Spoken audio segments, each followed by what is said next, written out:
You're listening to Grain of Salt, a podcast hosted by Donnie Bertlis and Christa Glennie-Seishu, covering the Buffalo Niagara region's food and drink scene. Today's episode features Christa talking with Jonathan and Jerod of Leonard Oaks Winery, Tom from Lockhouse Distillery, and Ethan and Rudy from Community Beer Works. The group discusses New York's Craft Beverage Act and the growing Buffalo booze scene.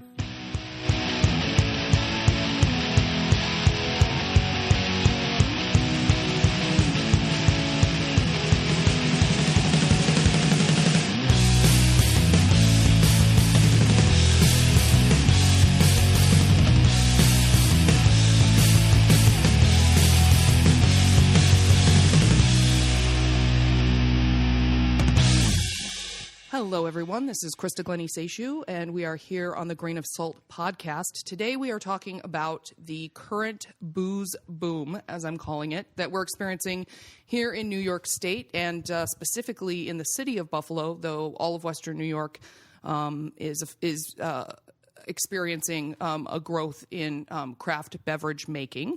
And to talk about this today, we have actually a large assortment of guests, and I'm going to thank them all for being here and allow them to introduce themselves. We will do our best throughout the podcast to try to keep it clear who is speaking, but we think the gist of what we're saying is probably more important than the person who is actually saying it, so we won't interrupt conversation patterns in order to address who might be talking. We're going to start here to my left.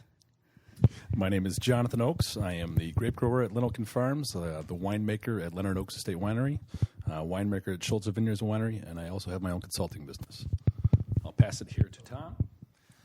My name is Thomas Jablonski. I don't have anywhere near as many titles as Jonathan Oakes does. None of us do. I live so far away. Thomas Jablonski. I am one of the partners and the business manager for Lockhouse Distillery. I'm going to pass it on to Jerod Thurber. Jerod Thurber, sales events manager, also cider maker for Leonard Farms. Okay, Ethan Cox, president and on the team at Community Beer Works. And Rudy Watkins, guy from Community Beer Works, brewer at Community Beer Works. Guy from Community Beer Works. That's a very professional title. That's me.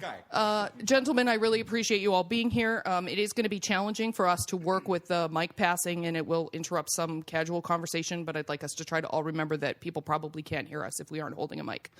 Just to start off the conversation, I'd like to point out that growth has more than doubled in New York State since 2001. As of November, there were 220 new farm-based businesses that have opened across New York making craft beverages, including 101 new farm wineries, 62 farm breweries, and 49 farm distilleries, and 17 new farm cideries. So that is pretty crazy growth in just a little over 10 years. But I think that most of you know that the majority of that growth has actually happened in the last couple of years with Governor Cuomo's attention to the licensing and laws and regulations that are configured around craft beverage making. Is there anybody here who would specifically like to address sort of how that has affected the overall playing field? No. How about how that has affected beer making? Ethan. This is Ethan. Certainly, you're right. The last couple of years have seen an awful lot of really excellent legislation that's helped all of us in all of our different industries, starting with the farm brewery legislation, farm winery, farm distillery legislation 2 years ago, and then the Craft Act. I think the most immediate benefit for all of us has probably been there's been a lot of different aspects to the act, but the ability for us all to sell our products in our own tap rooms, at least for the breweries, this has been a huge, huge thing. Prior to now, to do that, you had to have a separate tavern license. It cost a lot of extra money. There was a lot of extra infrastructure. And it seemed kind of ridiculous because you're like, hey, I make this beer. Why can't I just sell it to somebody in my place and have them, drink it and enjoy it? And now we can do that. So that's pretty significant for the breweries. And I would also like to suggest that perhaps self-distribution is a huge factor because you guys don't really produce enough that a lot of distributors or major distributors would be interested in helping you distribute your product. So being able to distribute things yourself is also part of that, correct? I don't, if any aspect of that legislation affected distribution, it didn't matter to us because already prior to that legislation, we were able to self-distribute, and we do. Okay. For breweries, you're actually allowed to self-distribute, if I remember correctly, up to 60,000 barrels a year of production, which is a ridiculous amount of money that beer that nobody would ever self-distribute. But Well, they just raised that to $75,000, didn't they? so they maybe so in maybe they November. did raise the window on what, or the ceiling on what you can self-distribute for beer. We're so far below that I wouldn't have noticed. So just to clarify for people, the 3 types of or 4 types of licenses we're talking about here all start with the word farm for the most part, right? Farm distilleries, farm breweries, farm wineries, and farm cideries. And the only real major use of the word farm here is in reference to the fact that the ingredients must, to some extent, which varies depending on the product you're making, be using New York State agricultural products. So these actual businesses do not have to be directly associated or located on a farm, correct, Tom? That is correct, actually. Originally, the law was built in the spirit of the law, was designed to give the ability for farmers to start distilling, to start brewing, and start winemaking with their own wares. But there was never a limitation placed on it to say that you had to specifically own a farm in order to do this. What their real concern was to effectively open up a market that had been unavailable since Prohibition, to actually to create what is in effect a backdoor farm stimulus. So, and it's different for each of these different gradations between beer, wine, and liquor, but there's a percentage of the raw materials that go into your product that have to be New York State grown, New York State agriculture, and that's where the farm comes in, these farm distilling, brewing, cidery, and winemaking Right, licenses. and real briefly, Tom, what is the percentage of product that you have to use sourced from New York State to create Lockhouse's distilled spirits? As a distillery, we have to use 75% New York grown agricultural products. So in the case of Lockhouse's vodka, we use grapes grown at Freedom Run Winery in Lockport. But as we go into different spirits, there'll be rye whiskey, there'll be additional spirits that will use different base materials, and they will all have to be at least 75% New York grown.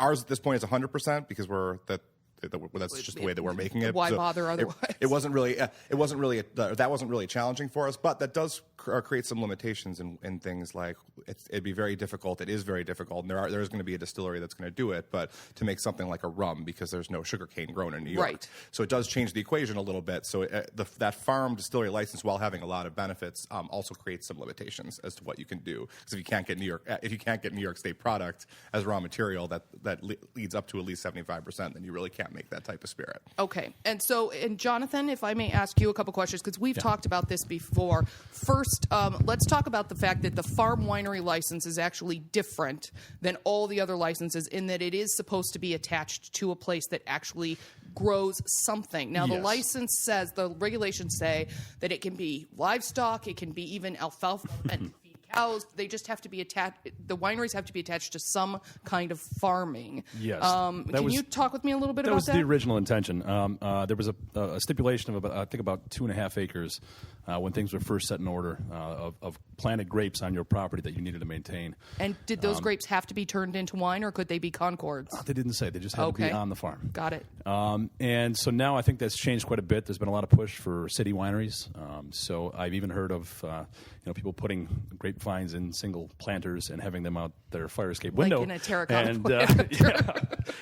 So there's been a lot of different ways that people have been trying to skirt around this issue. The biggest thing is the separation between a farm winery and a commercial winery.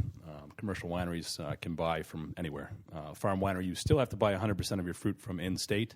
It just doesn't necessarily have to be within your region. So on the Niagara Wine Trail, then there is a mix of farm wineries and commercial wineries, because a lot of the wineries up there are bringing juice in from out of state, from California and elsewhere. I wouldn't say a lot of wineries are doing that. There are some that are doing it, and most of them are declaring it on the label. Right. They're saying, okay, we bought this from Washington State, or we bought this from California. In order to declare something true to an AVA, there needs to be 95%, I believe, of the fruit needs to be sourced from within that AVA or that American viticultural area. Thank you. I was just going to ask for a definition. And so people that are trying to stay true to terroir, true to a specific spot, are very conscientious of this, and most of them want to produce something that's 100% reflective of our region. But there are other cases where, in poorer years, they might want to source something from a different region, or they have an issue with one grape variety in their vineyard that they might want to source from, say, the Finger Lakes instead of their own region. Because for whatever reason, they're not Winter successful damage, with it. yeah. There's a whole host of different issues that can And arise. Ethan or Rudy, I know that the biggest issue for craft brewing in New York State is the fact that the percentage of local products is going to increase drastically by 2024, is it? I can look on my notes. Yeah, 2024, 90% of the ingredients in craft beers have to be from New York State. But currently, it's 20% of all other ingredients and only 20% of New York grown hops. And that is because... That is because the farms are just getting started, really. Certainly, this year is the first year that I've actually seen New York State grain be available in any quantity. Hops have been available in small amounts in the past, but in general, they're not commercial farms. They're, hey, I'm a dude who has some land somewhere and grew a bunch of hops, and I want to give them to you and throw like throw 'em in McCollum your-" Orchards. Yeah, well, I mean, they're doing stuff commercially, Right. But yes, before it was just kind of people who were doing it for fun. Now we have a lot of people who are actually putting a lot of time in getting everything assayed, figuring out what the alpha acids, what the bitterness contribution is going to be, all that kind of stuff. And as we move forward, certainly even this year, we have, and Ethan can correct me if I'm wrong, before this year there were no maltsters in the state of New York, correct? I think that's right. And now there's currently at least 2, 3, 4 going on, if not more. I can think of 5, and there are two of them are close to us. So currently the business to get into is either growing hops or growing something that can be turned into alcohol, Right. or growing malts or grain of some kind, right? Yes, absolutely. Holy cow. Yeah. Okay, so really quickly, I'd like to talk a little bit about what's happening here in the city. So we've talked a little bit about statewide. We can see, as I think Tom so eloquently put it, that this is sort of a backdoor farm way to bolster the farm agriculture economy. I can't even talk for some reason in New York State. And we've clearly seen large numbers of the local businesses that have undertaken this in the last couple of years become quite successful, at least in terms of people being familiar with their product recognition, and placement in local restaurants and bars. I can't speak to anyone's bottom line. But I'd like to talk a little bit just about the reception, as briefly as possible, that you guys have had, whether it's with commercial businesses or with customers. I mean, clearly, CBW and Lockhouse Distillery, you guys were tremendously successful the second you opened your doors, and probably struggled to keep up. I know Tom did struggle to keep up with production in terms of demand. Can we just talk a little bit about that? Yeah, I do want to just pedal back for like 1 second. Please, Tom. The insanity that there was no malt houses in the entire state of New York until this past year. I mean, the craziness of that, and how much we destroyed our regional food distribution network Yes. within the last 20 years. Which is a huge conversation. is And it's a actually huge- more than 20 years. It's been since the 60s that we really It's destroyed. crazy to think that, because we actually had, and I won't go too far down this road, but in the process of developing the malted rye, which is, our rye will be malted, and we're not in full commercial production of that yet, but we were going to have to ship out, buy rye in New York in order to meet the 75% agriculture requirement, then ship it out of state to be malted, and then bring it back in, which is insane. And particularly that since we're in what was once the grain capital of the world, living in the shadow of and the ruins of the grain silos and the malt houses, et cetera, in what is now becoming the area of rebirth in Buffalo. The fact that all of that has gone, and now, thank God, is starting to come back. It's just for me, it's something that gives me a little pause, because we see that with and as you deal with other or with your other podcasts and with restaurants, et cetera, we even have issues with slaughterhouses and any kind of processing, mid-level processing, whether it's a processing. creamery, a distribution point, a butchery, any kind of middleman. We're missing, because what happened is large corporations came in and bought bulk product, from farmers at a lower price than farmers probably deserved to receive. And because they had massive distribution and refrigerated trucks and all of these other things, were able to completely take over the middleman process in the industrialization of food, and wiped out really regional and local usage because they would truck it off to wherever, and then you'd have to go to the grocery store and buy it out of a case with in a styrofoam pack instead of from a local store like Gershio's. That has been one of the most eye-opening things since we started Lockhouse. Has been like witnessing the insanity of that. So that I just thought that it's a should be deep noted. level of insanity that it really touches every aspect of how we consume food in New York. And as to what you were speaking about earlier, which was the reception, I think that we've all, everyone in this room has really not only have we somewhat played a role in it, but we've benefited from it from people's.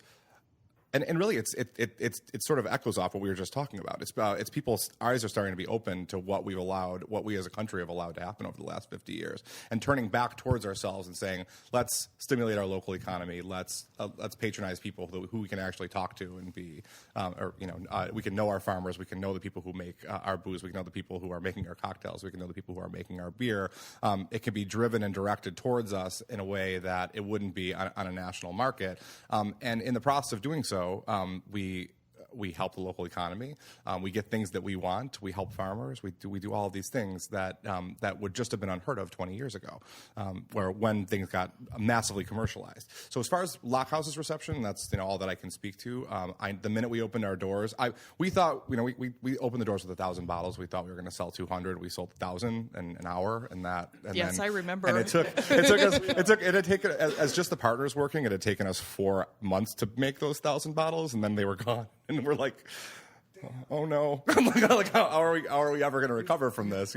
Right? We have a huge problem.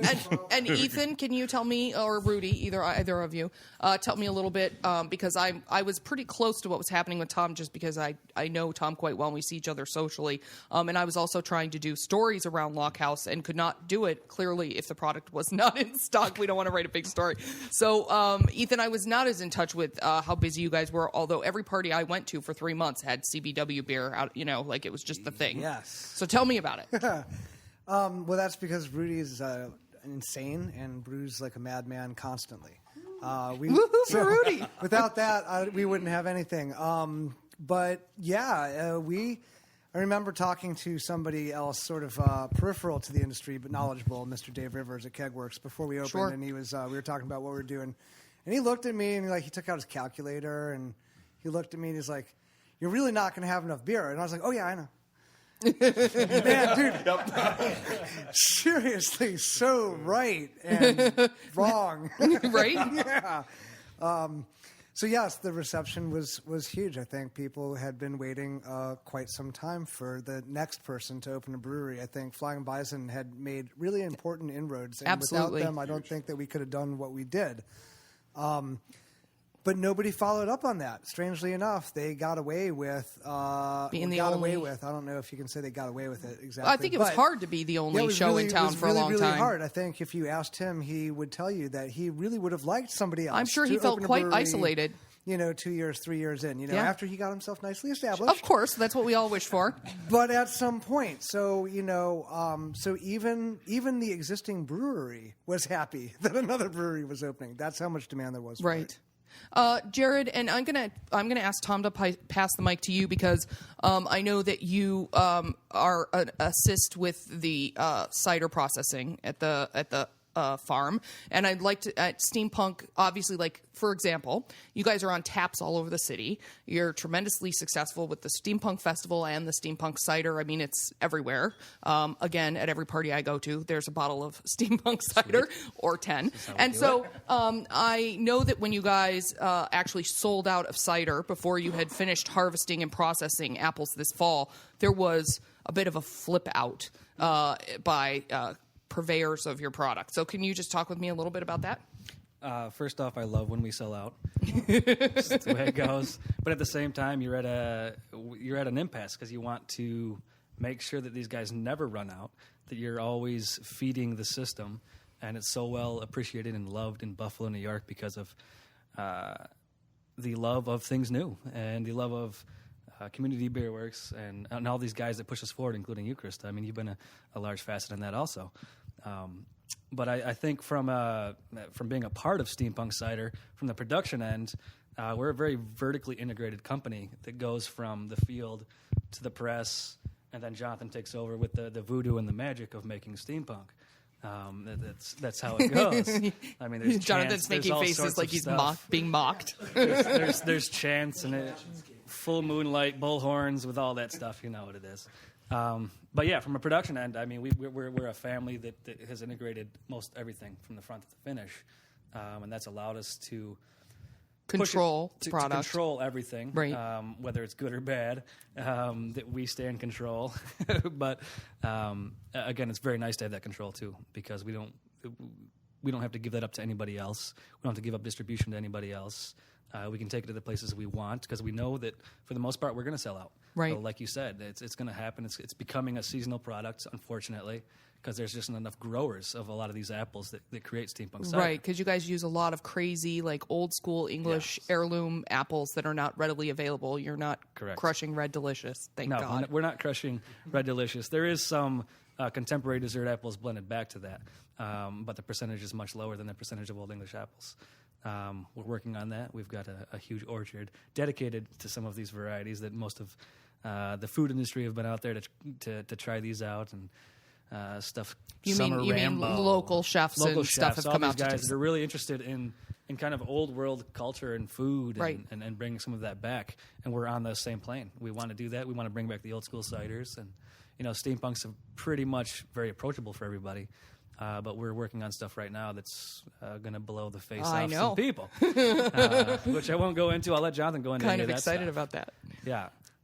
But again, family operation front to finish. It's really nice to have that control. I just want to point out, because we've talked about this, I think, in at least 2 other podcasts, that while it works as a marketing technique for certain and is appealing to a lot of people, what I think people are really gravitating towards, besides obviously caring about the local economy, besides obviously appreciating a product that is perhaps so niche that it wouldn't make it on a national level, but is special and distributed in a quantity that is appropriate for our region, is the idea of authenticity and really understanding the sort of quality and passion of a product and the people who make it. I think that is a lot of what makes these things appealing.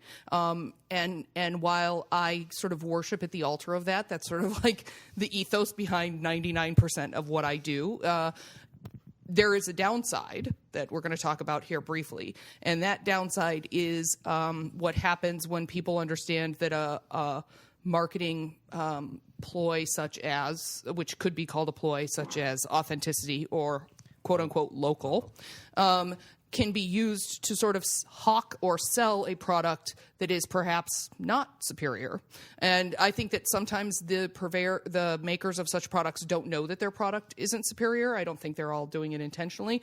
But this is certainly an issue that's happening as we see growth in farms and with locally owned restaurants. And I mean, it's really everywhere. It's just because something's local doesn't make it better. We always say better is better, not local is better on this podcast. But I sort of want to kind of talk about, the boom in restaurants. We keep saying the cream rises to the top, and nobody should be worried if they're doing a fantastic job and they're proud of their product. It doesn't really matter how many restaurants open in Buffalo, right? I'm wondering if you guys feel sort of the same way with what's happening in terms of the booze boom here. The market's flooding quickly, and not all the products are fantastic. I'll be the one to say it. And I'm just wondering sort of if that causes any concerns for you or how you feel about that, Jonathan. To me, it's all of us sitting around here in our obsessive nature to want to produce a product that is superior. I mean, the number one starts with quality, and for us, especially in the wine world, we say the word terroir over and over again. We're looking for that authenticity. And can you please just tell our audience briefly what terroir is? We want that the flavors of a specific spot. So whether it's the sunlight, the aspect of which we grow the product, the soil structure, the minerality within the soil, all these collective influences that make a product have flavor from a specific spot. And this goes for grains, for distilling. This goes for hops growing in our region. This goes for grapes as well. This is multifaceted, and it covers all of us. So What we need to do is to be able to produce products that echo a specific spot. And the more we can do that and tune into that, the better off we're going to be when we take our spirits or our beer or our wine up against the rest of the world and we pour them side by side. We will see a clear-cut difference.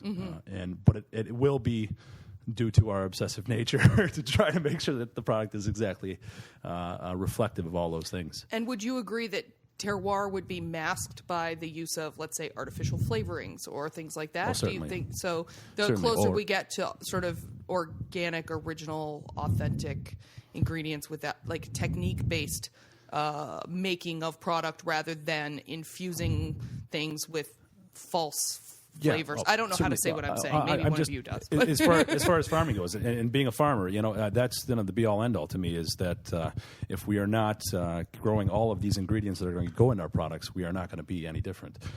If I pull grapes from the West Coast to make wine, it's going to taste like the West Coast wine. If you use hops from a different spot, I think we can have flavors that are indicative of our area that will set us apart from other regions of the world, as long as we are committed to making those products, again, like you said, up to that quality level. And do we? That's why I'm not afraid of big box wine moving in and being in supermarkets and being everywhere, because ultimately it will be the niche There's way no that we competition. produce things. It's apples and oranges. And we're not going to compete on that scale anyways. We don't want to. We want to be that niche provider, and we want to be doing something that is an experience and that is reflective of your heritage, your region, your area. And so that's very similar to a conversation that Ethan and I have had before when people talk about being concerned that there are too many craft breweries opening in the area. And the answer to that is that craft breweries own such a small percentage of the larger beer market that they're really...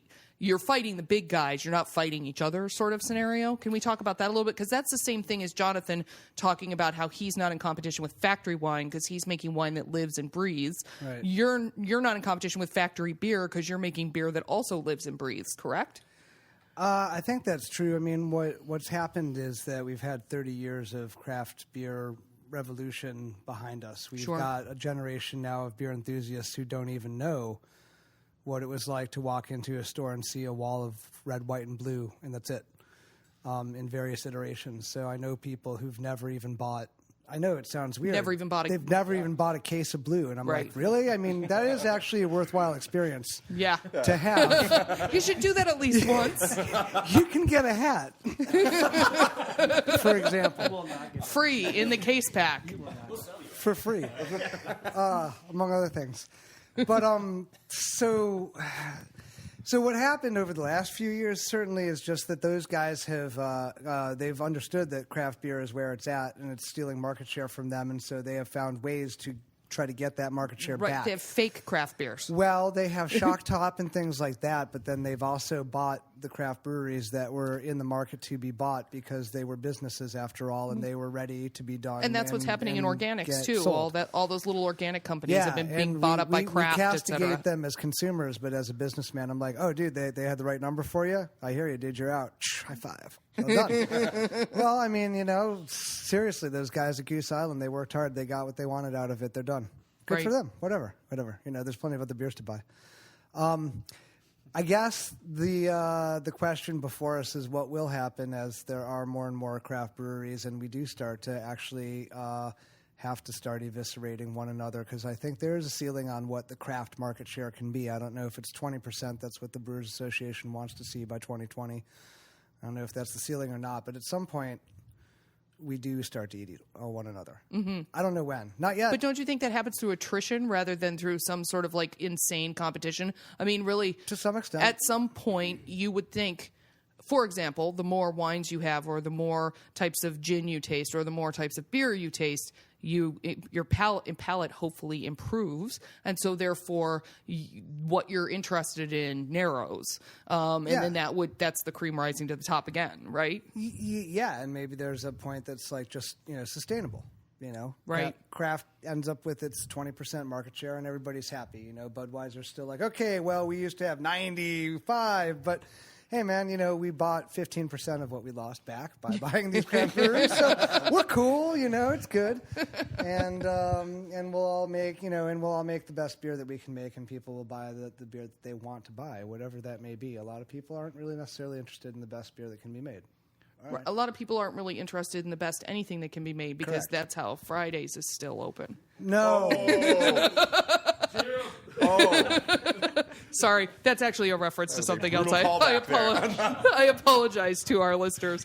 Tom, can we talk a little bit about the very niche business of artisanal spirits? Because while that business is growing and you do see larger spirit makers kind of trying to produce what appear to be small batch artisanal products to appeal to that crowd, the truth is that anybody who's sort of a spirit snob can tell the difference, obviously, between the faux artisanal spirit and the real artisanal spirits. But it's a totally different market, really. I'm wondering if you can just talk a little bit about that. Yeah, I think that we experience some different things than beer does, probably, because people are generally drinking just even the quantity breaks for for how people drink booze and versus how they drink beer. It's just different. It's a little bit of a different market as far as that goes.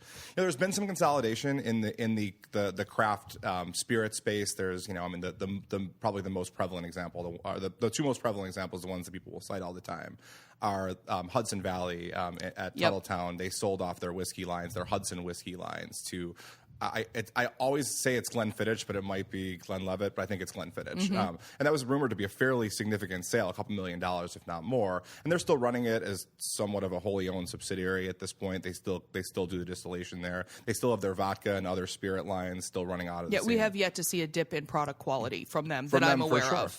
Exactly. And, the Pappy Van Winkle sold off. There's a lot. Sure. There's a lot of there are examples of fairly prominent distilleries on the craftier side that have been bought up by larger companies, but there's been nothing compared or like what they've experienced in the beer world. Right. It's just not there yet because it's just. At this point, the biggest thing in the craft spirit world is people using neutral spirit or people using spirit from these large commercial distilleries. So explain that, please. And repackaging. So that, right, which is basically like when somebody has someone else make their hot sauce and they just put their label on it so they can sell private theirs. Labeling. Right. So they're doing the same thing with base spirits. Mm-hmm. Yeah, and there's a lot of them, and a lot of stuff that people probably drink a lot of, like Bullet Bourbon and Bullet Rye. That all comes to all that whiskey.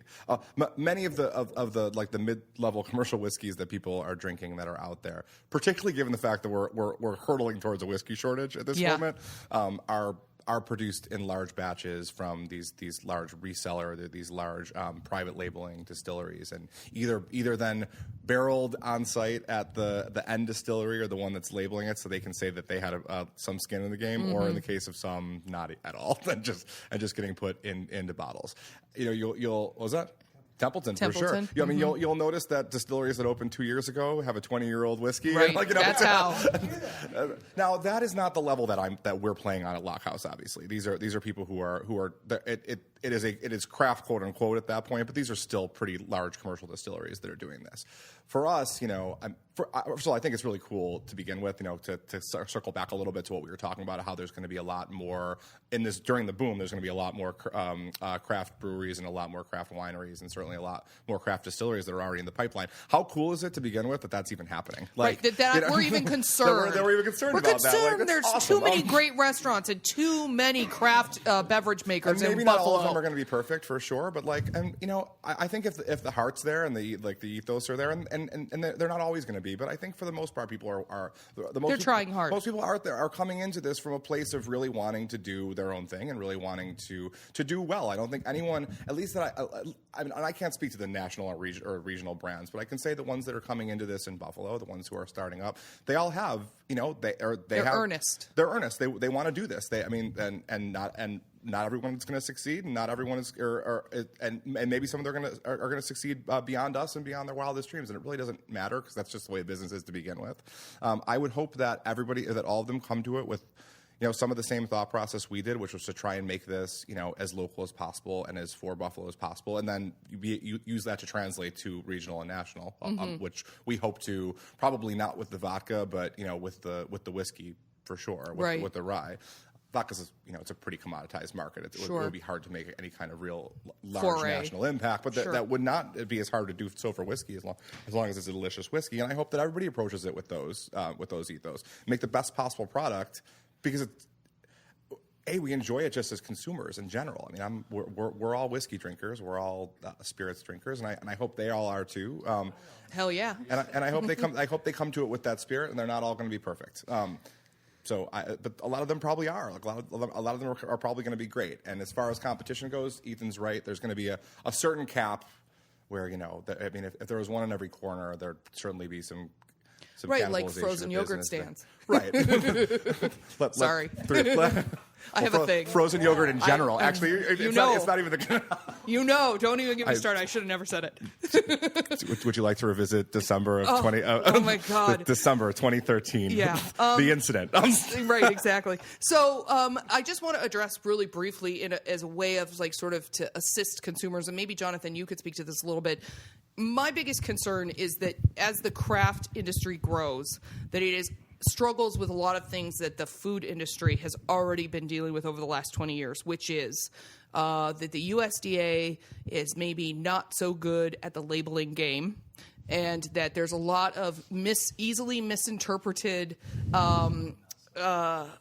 labeling issues. For example, the use of the word natural, or as we just saw, the use of the word organic, and we found out that major companies like Horizon or whatever are not following organic standards in terms of how they're taking care of their animals, et cetera, et cetera. So there's all of these sort of misnomers where things have the halo of health or whatever and are not actually what they proclaim to be, but because of labeling standards, people can kind of skirt the issue, and the consumer doesn't realize that eating, organic Oreos is not necessarily a whole lot better than eating regular Oreos, and they're paying $3 more a pack. So, I imagine that similar issues already exist in craft beverages. I know that they exist in the wine world. Certainly, how does a everyday 21-year-old tell a factory wine from a real wine? Boy. And it's a convoluted mess. Well, and that's what I'm concerned about. I can't even begin to talk. We could talk all day on this. Really, as far as the wine is concerned, a place of origin on a label is kind of the most important thing to me when I look for wine. I want to know the exact town. I want to know the exact spot. I want to know the winemaker that made it. The closer you can get to that, again, authenticity, like we talked about earlier, the more likely you are going to have a product that speaks something about where it was made. There's a lot of just vague generalizations on a label that can come to, it could say just New York State wine. It could say wine product, which could be anything as long as they had wine as a base, which is as long as it's above 4% alcohol, they could add anything back to it. So there's lots of different things that could lead you down the wrong path. I think first and foremost, if you're going to go local and you're going to go out to the winery, knowing the person who's producing your product, that's the first place to start. Secondly, if you're in a liquor store, ask the person who's there to assist you a little more details about what you're actually buying. Again, just try to look for as many specifics on the bottle as possible. Are they always all true? Who knows? It's kind of a gamble. Well, and I would say, Tom and Rudy, I would say the same is probably similar for both of your fields. For people to come out and experience a tasting at the distillery or at the brewery, or when you guys are on site, for example, somewhere sampling product, that's probably a great way for people to better familiarize themselves with what you're offering, and to perhaps receive a little education while they're at it, because they get to talk to the people who are actually making it, right? Yeah, absolutely. You could talk a little bit about the farmer's market. A little bit about the farmer's market. Sure. So one of my favorite things that we do, aside from the fact that it involves waking up at 6 a.m. on Saturday, is we fill growlers every Saturday during the summer at the Elmwood Bidwell Farmer's Market. And I love brewing. I really, really do. And I love CBW, but there's no windows there, and I never get to interact with people. Yeah, Jonathan has no windows either. And that's great because I can, run around and sing Nick Cave incredibly loud and do whatever the hell I want to do. Rudy, you're singing my song. Red right hand. Yeah, we can. But we do the farmers market, and it's awesome to get to interact with people and to, even at not that many beer drinkers are coming out at 8 a.m. when we set up, but to be able to sit down and talk with them. The night before. They're all hungover from the night before. Be able to sit down, talk with them, offer them samples, talk about what they like, what they don't like. Say, all right, you say you like this beer that you had the other day at this bar. We don't have anything like that here at the farmers market right now, but we have something like that coming up in a week or two. Stop by the brewery. Just kind of the actual face-to-face interaction is totally awesome. And we've already kind of been talking about Goose Island and that kind of stuff. Goose Island's frustrating because they are really, really pushing. Goose Island's owned by Anheuser-Busch now, AB InBev, and they're really, really pushing that they're Chicago's craft beer. But if you look at the boxes of Goose Island at Wegmans, aside from maybe the Sophie and a couple of the barrel-aged things. I love that Sophie. I'm sorry. It's awesome. I love it's really it. good. But I'm pretty sure that everything there probably says Baldwinsville, New York, right, Ethan? That's where the AB plant is. So everything, all the Goose Island stuff, you're drinking. Yeah, it's a local beer. Local, not local. But I'm relatively sure, and I haven't looked closely at a label yet, but I'm pretty sure that it says in big letters Goose Island, Chicago, Illinois. But then if you look at, produced and packaged in Baldwinsville, New York, that's something that you're not going to have to deal with coming to the farmer's market, buying some wine, buying some vodka or gin. That is the benefit to buying beer. local is you really get to know know the authenticity of it. You don't have to question Yes. the label. At this point anyway, we don't know what will happen as we grow and how potentially convoluted the market could become. But at this point, you get to meet the maker for the most part. Right. And you get the truth. You can visit the location and see what's going on. Tom, now you have the sort of daunting. Now, I would appreciate tasting a shot of gin or vodka straight at 10 in the morning at a wine store, but I don't know that everybody would. And that's the super challenging thing about tasting out or sampling out product is that you guys aren't allowed to combine it with anything. So if somebody wants to taste your gin, which is brand new, Yahoo, or your vodka, the sampling option is really to only sip it. I don't sip it, but sip it straight. But how does that sort of, I'd like to listen to just a moment about sort of your interaction directly with the consumer. So realistically, we could mix it with something. We have to be very, very careful that there's never more than a quarter ounce in any end container, because that's what the rule is. Yes. So I tend to not like to try and mix it because I don't. It will get lost, wouldn't it? Well, that's the other thing. So from a regulatory perspective, I don't like to mix it because I have speed pours that auto meter a quarter ounce shot. So I know for a fact that if anyone ever came to me and said, "You're doing these sampling, are you sure that I can pour the quarter ounce shot meter out and say this hasn't been touched by anything else? There's nothing mixed with it. That is a quarter ounce shot." So since we're like wading through the new days of this law where we as distillers are allowed to sell at farmers markets, we as farm distilleries, I don't really want to poke any bears that don't need to be, right? Like I would like to just be exactly to the letter of the law as possible. So I'm not mixing with anything, which is fine. In addition, our spirit stands well on its own. That's always been what Lockhouse's ethos has always been, to make something that doesn't need to be mixed with anything to be delicious. So I want people to actually taste it.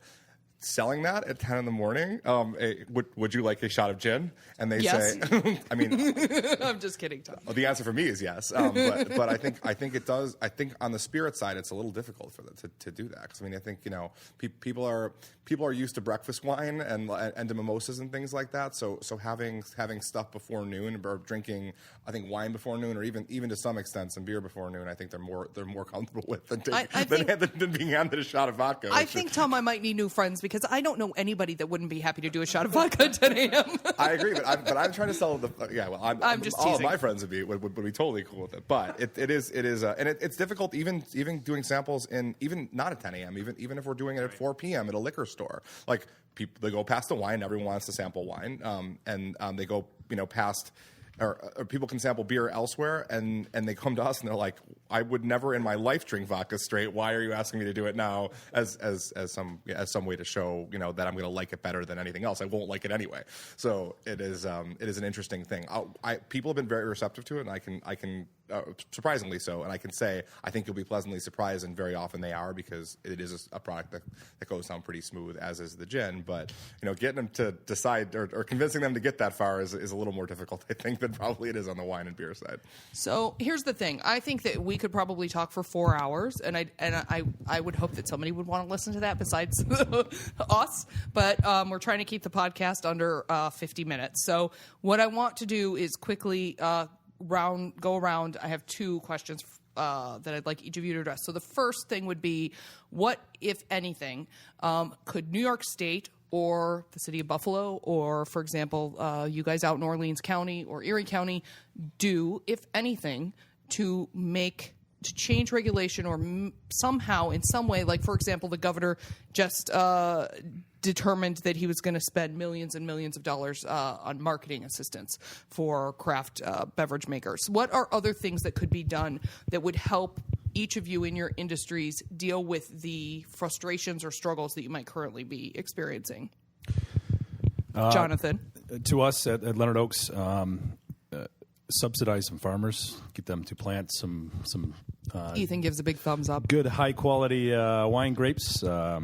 Allow some more support there. First and foremost, we're in the region that we're at. We're out, the Niagara, Orleans County area. We have some growers, but they're kind of aging farms, and That's we a want to support across-the-board struggle in all forms of agriculture. Exactly. We come from the 4 generations, and it had to take something like winemaking to entice us to actually come back to this farm. So it's a constant struggle to try to find decent growers that want to take a chance more than anything, and I think that would be a huge help if subsidizing farmers to grow a quality product that assists in or to maybe, craft beverage like process. Canada did, was pull out some of the old native Yes. stuff that farmers have not seen any more money in the last 40 years. It's actually, they've seen less, and why they continue to do it, it's beyond me. But I think if we can find a way to actually make these farmers understand that there is enough of an industry here that's booming, that people are ramping up, that are trying to build more of an industry, that it would be worth their effort. And with the large population of farmers being older gentlemen, that is a harder, more. The challenge to convince them is a little bit deeper than it would be a 35-year-old farmer, maybe. Yes, very stubborn nature. Well, that has been my large experience over the last 10 years with farmers for the most part. So, Tom, is there anything in your industry that the state, county, or city could do to somehow make your job or the process of creating your products easier? Yeah, 2 things real quick. The first is we have issues in my industry in general with workers' comp rates, state fund, because we are boiling product under pressure. So Sure. for every additional employee that I add, the amount that it adds to my expense for the year is like astronomical. So if I could on the non-liquor regulation side, on really just kind of a general regulation side, that is has a shockingly huge expense for my business, and really eats against my per bottle revenue. And second, they've started, and we didn't delve too deeply into the Craft Act, but one of the things the Craft Act allows is for us to open what is effectively a tap room or a bar room. Yes, but what they're calling it is a branch office, which that's actually different. The branch office is even different. Okay, because I want to open a tasting room called the branch The office. branch office, yeah. It's on Ferry. Oh, yeah. So they've allowed us to open up a bar, or effectively a bar, where we can pour our own spirit and other New York labeled Yes, spirits, anything New York labeled, and wine and beer that's New York labeled. And the problem with that's great, and that's going to be awesome, and that's going to be what the next iteration of Lockhouse is. But what's tough about it is that not every spirit can be made in New York, and certain things that you need to Rum, for example, and certain things like. At this point, no one in New York is making vermouth, right, which is going to be difficult to make martinis unless we make it ourselves. So,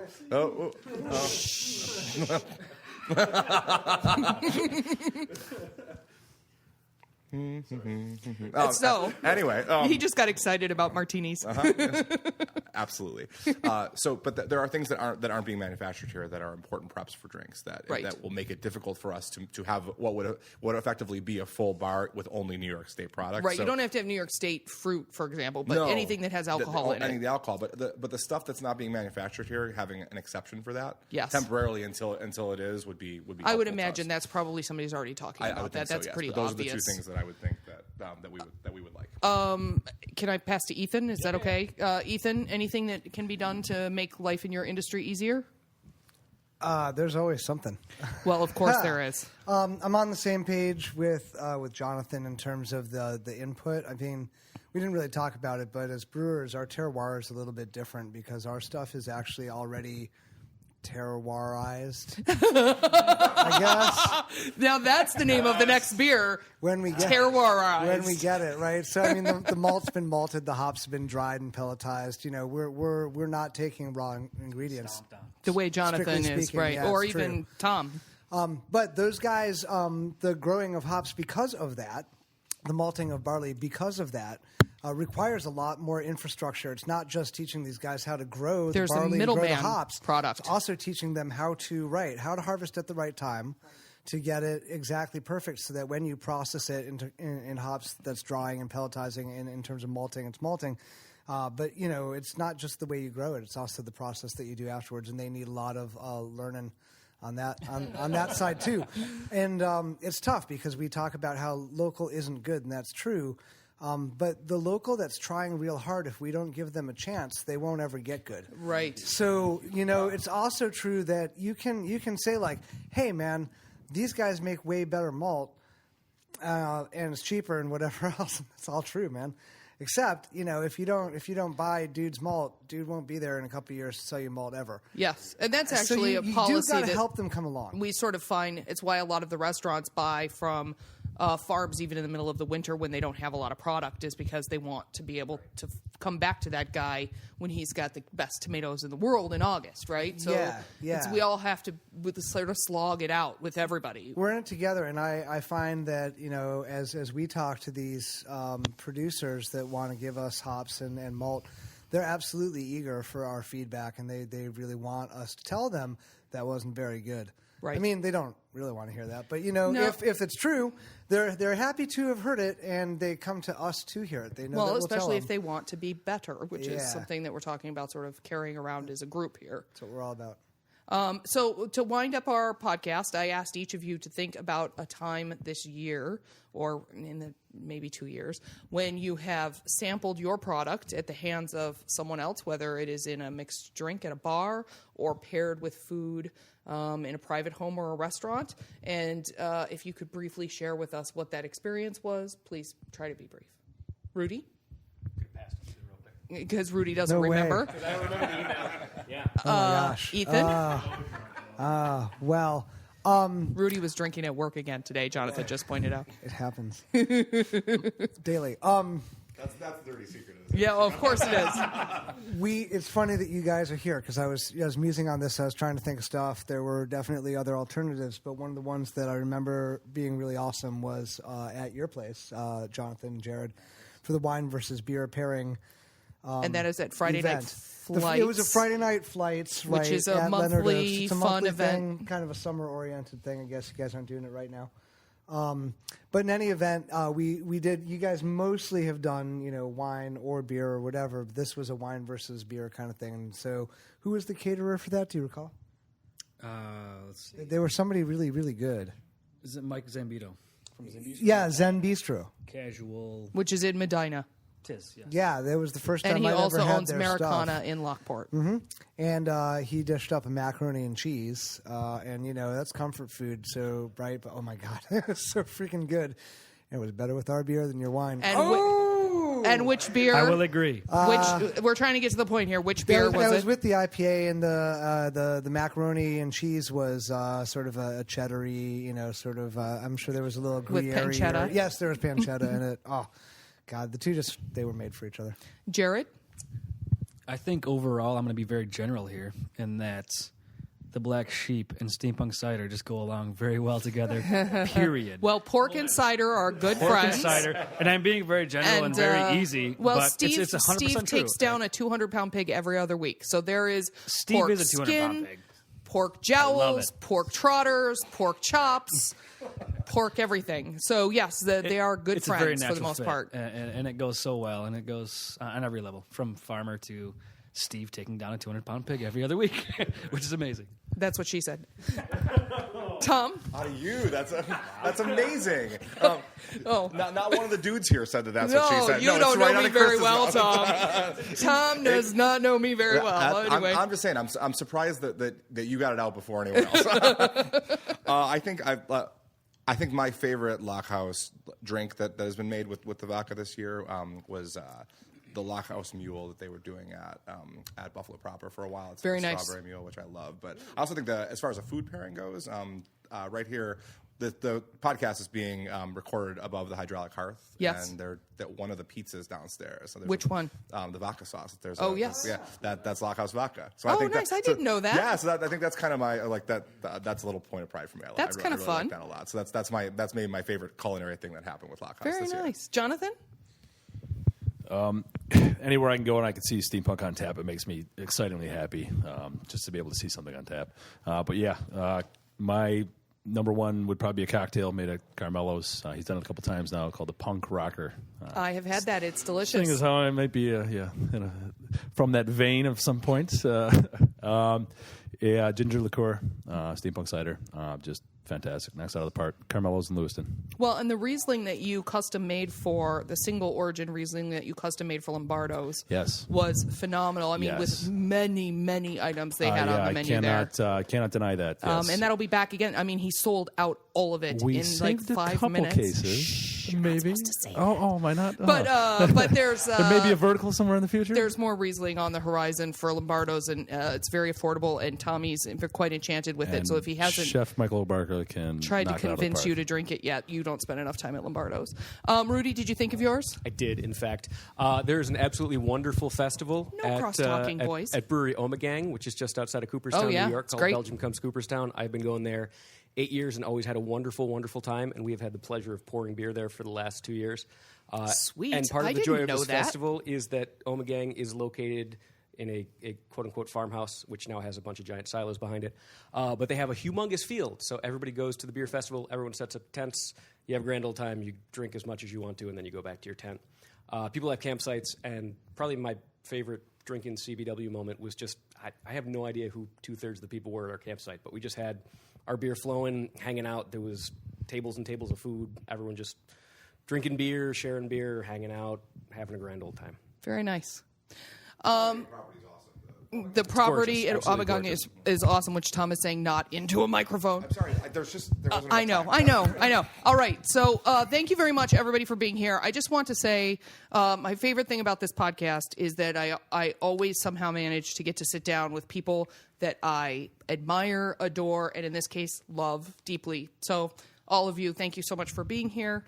And maybe we can revisit this whole thing a couple months, 6 months, a year from now, and look at how much things have changed. Good luck to all of you in your upcoming endeavors. Thank you so much. Thank you so much. Thank you.